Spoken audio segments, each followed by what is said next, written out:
పోయిన వీడియోలో మాట్లాడుకున్నాము ట్రంప్ గారి సక్సెస్ స్టోరీ. ఈయనకి సక్సెస్ అంటే ఇరాన్కి ఇది ప్రతీకారము, అంతే కదండి. సో ఇప్పుడు ఎలా ఉంది అంటే ఇలాంటి కాన్సిక్వెన్సెస్ను నేను చెప్తూనే ఉన్నాను, నువ్వు వినడం లేదు. సో ఆల్రెడీ మా న్యూక్లియర్ సైట్స్ మీద దాడులు చేసావు, ఇప్పుడు నువ్వు మా ప్రతీకారాన్ని చూడు అని చెప్పి ఇరాన్ వాళ్ళు ప్రకటించడము. ఆల్రెడీ చెప్పాను మీకు, మిడిల్ ఈస్ట్లో ఉండే అమెరికన్స్ ఎవరు ఎక్కడ ఏ వ్యాపారము చేసుకున్నా, మీకు ఉద్యోగాలు చేసుకున్నా వీళ్ళందరూ వాటిని మానేసి అమెరికా పారిపోతున్నారు. మరి వీళ్ళ భవిష్యత్తు ఏమిటి ట్రంప్కి అక్కర్లేదు. కానీ ఇప్పుడు వ్యవహారం ఏమిటి అంటే ఒక్కొక్క దేశము అక్కడ ఉండే అమెరికా ఎయిర్ బేసెస్ అలాగే నేవల్ బేసెస్ ఈ లిస్టును ఇరాన్ వాళ్ళు తయారు చేసి వీఆర్ ఎక్స్ట్రీమ్లీ సారీ, మేము మీ మీద యుద్ధము ప్రకటించడం లేదు, అమెరికానే మా టార్గెట్, మా మిజైళ్ళు మా రాకెట్లు వచ్చి వాళ్ళ ఎయిర్ బేసెస్ మీద వాళ్ళ యుద్ధ ఓడల మీద దాడులు చేస్తే దయచేసి మాకు కోఆపరేట్ చెయ్యండి, మేమైతే అమెరికాను విడిచిపెట్టము. ఇక ఇజ్రాయెల్తో యుద్ధము చేయడం మాకు కష్టమే, ఎందుకంటే వాళ్ళ ఏడిఎస్ అనేది అన్ని వైపులా వాళ్ళ ఐరన్ డోమ్ వాడతారు, ఐరన్ బీమ్ వాడతారు. కానీ ఇప్పుడు అమెరికాను కొట్టడం, అమెరికా మీద దాడులు చేయడం మాకు చాలా చాలా ఈజీ, మేము చాలా బాగా వాళ్ళ మీద ప్రతీకారము తీర్చుకోగలము. ఎందుకు? ఇరాన్కి ఉండే ప్రాక్సీస్, ప్రపంచ స్థాయిలో వీళ్ళ ప్రాక్సీస్ ఉంటారండి. వాళ్ళందరికీ ఇవ్వబడిన ఇన్స్ట్రక్షన్స్ ఏమిటి అంటే అమెరికాపై ప్రతీకారము తీర్చుకోండి. ఇప్పుడు అల్ ఉదే ఈద్ని అంటారండి.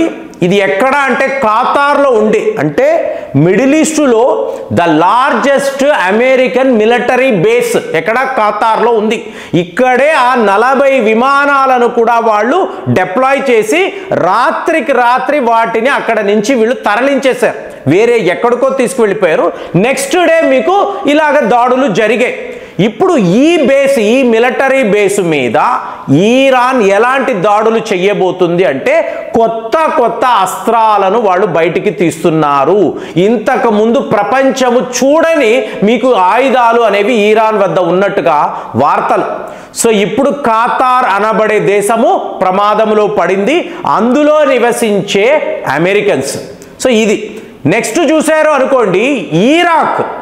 ఆ టైంలో ఇరాక్ యుద్ధములో వీళ్ళు ఎన్నో స్థావరాలను ఆక్రమించుకున్నారు. సో అక్కడ మీకు ఒక అతిపెద్ద మిలిటరీ బేస్ ఉంది, దీన్నే అల్ ఆజాద్ ఎయిర్ బేస్ అని అంటారు.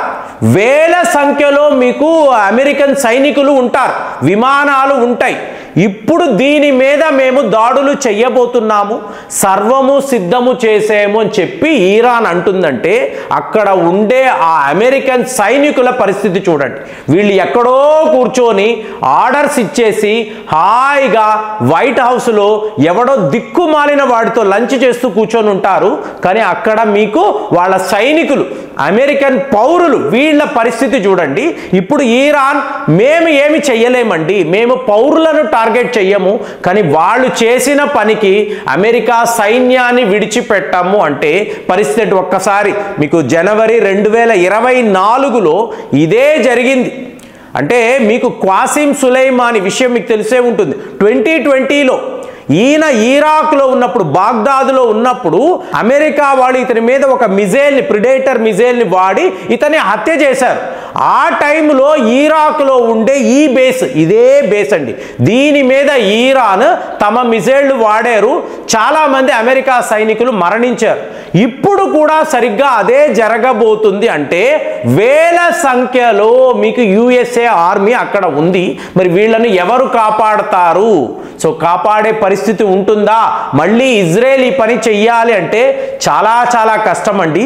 నెక్స్ట్ లెవెల్లో చూసారనుకోండి, సౌత్ సిరియాలో ఆల్ టాన్ఫ్ గ్యారీజన్ అంటారు. అంటే సిరియా అన్నప్పుడు ఒకవైపు ఆ ప్రభుత్వాన్ని రష్యా వాళ్ళు డిఫెండ్ చేశారు, మీకు ఇలాగ తీవ్రవాదులు రెబల్స్ని అమెరికా వాళ్ళు డిఫెండ్ చేశారు. ఇక్కడ కూడా వీళ్ళకి ఒక ఎయిర్ బేస్ ఉంది, దానిని కూడా మేము టార్గెట్ చెయ్యబోతున్నాము. తరువాత లెవెల్లో ఎయిర్ దఫ్రా అంటారు, చాలా ఫేమస్ అండి. ఇది యునైటెడ్ అరబ్ ఎమిరేట్స్లో ఉండే ఒక ఎయిర్ బేస్. చూడండి ఇప్పుడు ఇరాన్ యొక్క టార్గెట్ ఆ లిస్టు చూశారు అనుకోండి, ఎంతెంతమంది. కాబట్టి భారతీయులారా, ఎన్ఆర్ఐలు ఎవరైతే మిడిల్ ఈస్ట్లో నివసిస్తున్నారో చాలా జాగ్రత్తగా ఉండండి. అవసరమైతేనే బయటికి రండి. ఎక్కడెక్కడో పక్కన ఉండే దేశాలు అని కార్లు వేసుకొని తిరుగుదామని ఇలాంటి ప్లాన్లు ప్రస్తుతం పెట్టుకోకండి. ఎక్కడ నుంచి ఎటు నుంచి ఇరాన్ వాళ్ళ మిజైల్స్ వస్తాయో నోబడీ నోస్.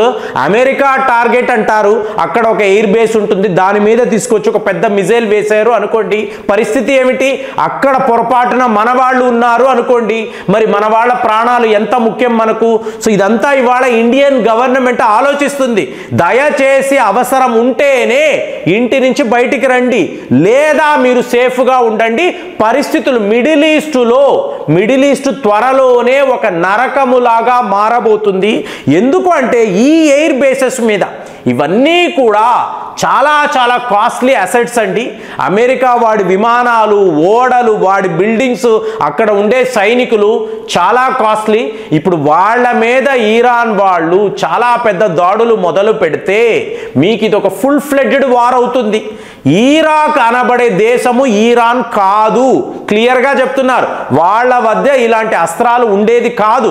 సదాం హుసేన్ అంత పవర్ఫుల్ నాయకుడు కాదు, ప్రొజెక్ట్ చేసుకునేవాడు. కానీ ఇప్పుడు ఇరాన్ వెనుక రష్యా, చైనా కూడా ఉండడము, వాళ్ళు మేము అమెరికాను విడిచిపెట్టము. చైనా అయితే డైరెక్ట్గా చెప్తుంది మేము మా ఫోర్సెస్ని కూడా పంపిస్తాము అన్నప్పుడు ఇవాళ మీకు ఇజ్రాయెల్ ఇరాన్ అనుకున్నాము, ఇది డైరెక్ట్గా ఇరాన్ అమెరికా యుద్ధము.